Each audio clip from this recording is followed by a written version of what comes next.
بسم اللہ الرحمن الرحیم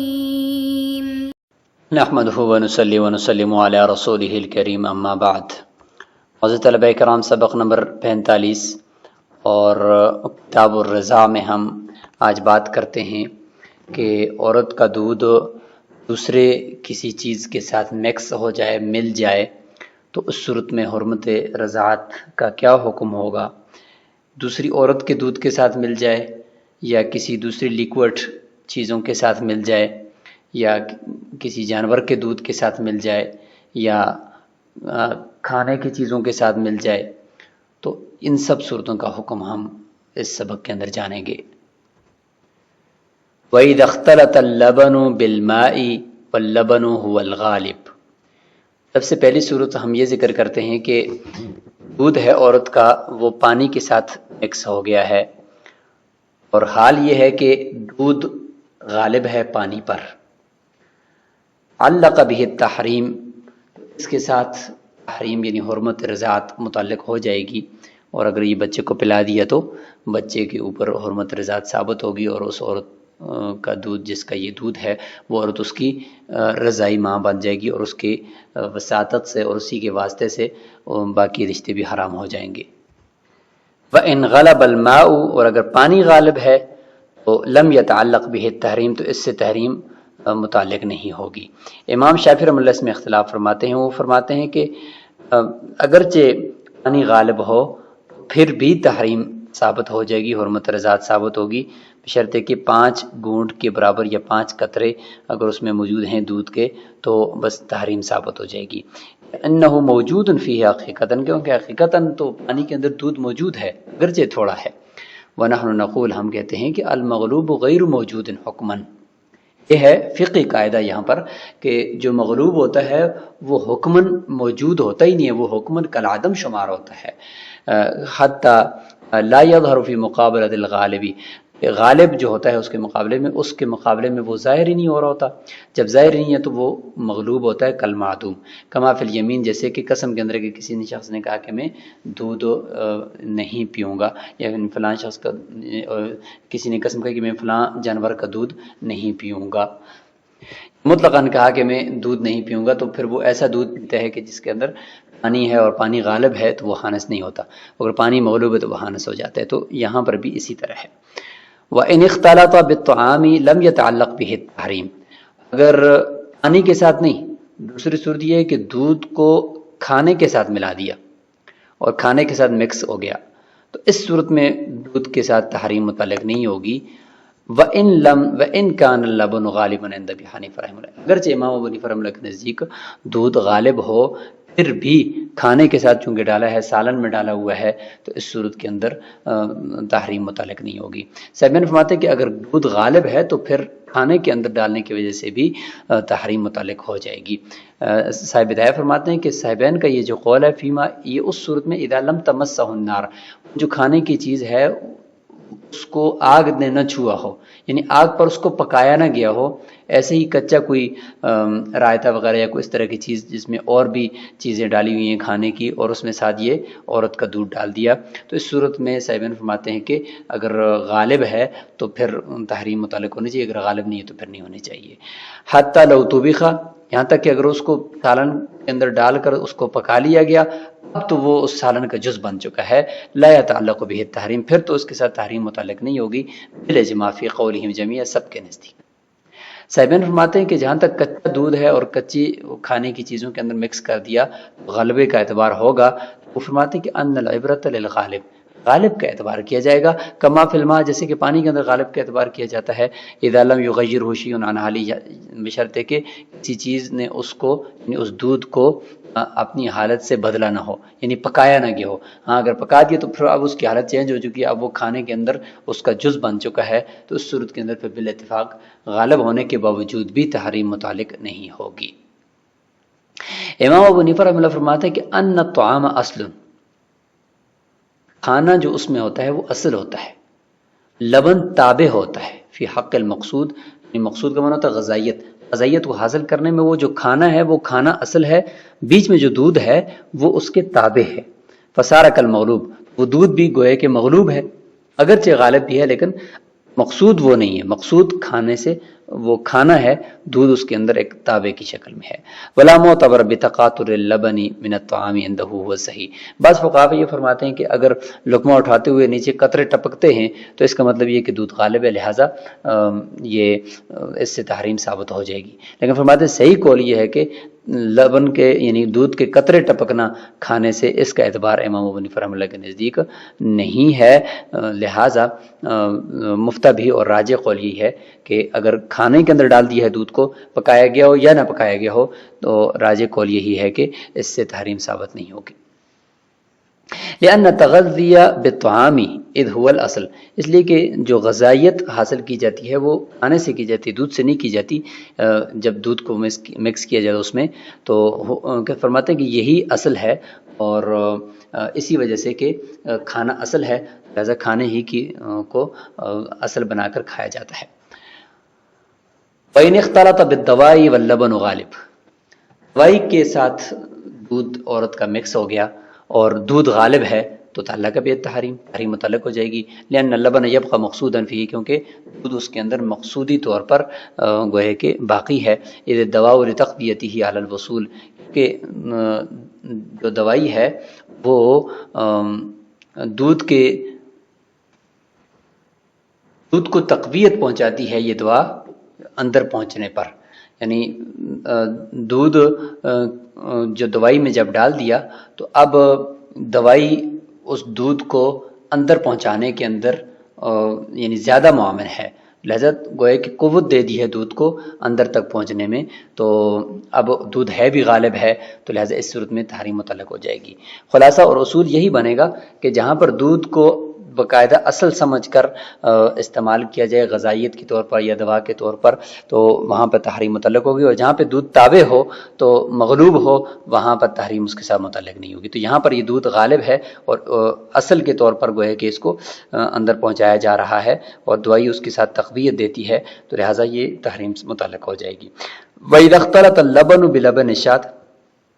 عورت کا دودھ بکری کے دودھ کے ساتھ مل گیا، وَهُوَ الْغَالِبُ، اور عورت کا دودھ غالب ہے تو تعلق بھی ہے تحریم متعلق ہو جائے گی۔ وَإِنْ الْغَلَبَ لَبَنُ الشَّاةِ، اور بکری کا دودھ غالب ہے تو لم يتعلق بھی ہے تحریم، پھر تحریم متعلق نہیں ہوگی۔ اعتباراً للغالب کما فی الماء، غالب کا اعتبار کرتے جس طریقے سے شروع میں ہم نے پانی والے مسئلے کے اندر کیا ہے کہ پانی غالب ہے تو تحریم متعلق نہیں ہوگی، پانی مغلوب ہے تو تحریم متعلق ہو جائے گی۔ وَإِذَا اخْتَلَطَ لَبَنُ امْرَأَتَيْنِ، دو عورتوں کا دودھ آپس میں مکس ہو گیا،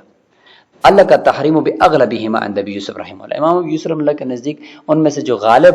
زیادہ دودھ جس عورت کا ہے اس کے ساتھ تحریم متعلق ہوگی، وہ رضائی ماں بنے گی، دوسری نہیں۔ لأن الکل صار شیئا واحدا، کیونکہ سارے کا سارا گوئے کہ ایک ہی چیز بن گیا ہے دو عورتوں کا دودھ مل کر، تو فیجعل الاقل تابعا للاکثر فی بناء الحکم علیہ، لہذا حکم کی اس کے اوپر بنا کرنے کے لیے اکثر کے تابع کر دیا جائے گا اقل کو، لہذا اقل دودھ جو ہوگا کم ہوگا اس کو ہم اکثر کے تابع کر دیں گے اور حکم لگا دیں گے اکثر پر، اور اس کی وجہ سے وہ حرمت رضاعت ثابت ہو جائے گی۔ امام محمد اور امام ظفر رحمہ اللہ فرماتے ہیں یتعلق التحریم بہما، دونوں کے ساتھ تحریم متعلق ہو جائے گی۔ وجہ اس کی یہ کہ لأن الجنس لا یغلب الجنس، امام محمد اور امام ظفر رحمہ اللہ کا اصول یہ ہے جنس کے اوپر غالب آ ہی نہیں سکتی، دونوں دودھ ایک طرح کے ہیں، کلر بھی ایک، دونوں دودھ بھی ایک انسان کے ہیں یعنی عورت کے ہیں، اور دونوں ہیں بھی ایک جیسے، تو جب جنس کو جنس کے ساتھ مکس کرو تو دوسرے ان میں سے کوئی ایک کالعدم نہیں ہوتی، ان میں سے کوئی ایک مغلوب نہیں ہوتی، بلکہ دونوں ایک دوسرے سے تقویت پاتے ہیں اور یعنی ان کی مقدار میں اضافہ ہو جاتا ہے۔ فإن الشيء لا يصير مستهلكا في جنسه، چیز جو ہوتی ہے وہ اپنے جنس کے اندر مکس ہونے کی وجہ سے ہلاک نہیں ہوتی بلکہ بڑھتی ہے، مزید اس میں اضافہ ہوتا ہے۔ اتحاد المقصود، کیونکہ مقصود متحد ہے، تو جب یہ بات ہے لہذا دونوں کے ساتھ حرمت متعلق ہو جائے گی۔ امام ابو حنیفہ رحمہ اللہ کی روایتیں اس میں دو ہیں، تو خلاصہ یہ کہ امام ابو یوسف رحمہ اللہ کے نزدیک وہی غلبے کا اعتبار ہے، امام محمد اور امام ظفر رحمہ اللہ کے نزدیک غلبے کا اعتبار نہیں ہے، جنس کے ساتھ متعلق ہوگی تو کوئی غلبہ نہیں ہوتا، لہذا دونوں کے ساتھ حرمت متعلق ہو جائے گی۔ امام ابو حنیفہ رحمہ اللہ سے ایک روایت میں کہ دونوں کے ساتھ اور ایک روایت میں غالب کے ساتھ ہوگی، لیکن اصل مسئلہ یہاں پر قسم سے متعلق ہے۔ اگر کسی نے یہ کہا کہ میں اس گائے کا دودھ نہیں پیوں گا، اور پھر وہ اس گائے کا دودھ دوسری گائے کے دودھ کے ساتھ مکس ہو گیا، اور مکس ہونے کی وجہ سے اب پتہ نہیں چل رہا کہ کون سا ہے، تو اس میں یہی اختلاف ہے جو یہاں پہ ہے۔ امام ابو یوسف رحمۃ اللہ فرماتے ہیں کہ غلبے کے اعتبار ہے، امام محمد اور امام ظفر رحمۃ اللہ فرماتے ہیں کہ نہیں، جنس کا متعلق جائے تو کوئی غلبہ نہیں ہے، دونوں کے ساتھ ہے، لہٰذا ان میں سے وہ گائے بھی آگی جس کا اس نے قسم کھائی تھی، لہٰذا خانص ہو جائے گا۔ امام محمد رحمۃ اللہ کی یہ روایت ہے، اور امام ابو حنیفہ رحمۃ اللہ کی اس میں دو روایتیں ہوں گی۔ وَإِذَا نَزَلَ لِلْبِكْرِ لَبَنٌ، بکرا عورت ہے، اس کو دودھ اترایا، ارضعت صبیًا، اس نے کسی بچے کو دودھ پلا دیا، تعلق بہ تحریم، اس سے بھی تحریم متعلق ہو جائے گی، وہ اس کی رضائی ماں بن جائے گی۔ لإطلاق النص، نص مطلق ہے، وأمہاتکم اللاتی ارضعنکم، ہماری وہ مائیں بھی تمہارے اوپر حرام ہے جنہیں تمہیں دودھ پلائے، اس میں یہ نہیں کہ وہ باکرا ہوں یا سیبہ ہوں۔ وَلِأَنَّهُ سَبَبُ النُّشُوءِ، کیونکہ یہ جو دودھ ہے نا جو بچے کو پلایا جاتا ہے رضاعت کے اندر، تو اس میں جو حرمت کا سبب ہے وہ بچے کی نشو نما ہے، تو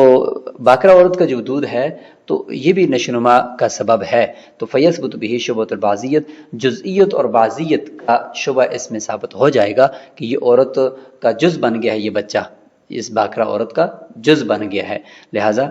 جز سے انتفاع حرام ہوتا ہے، تو لہٰذا یہ رضائی ماں بن جائے گی۔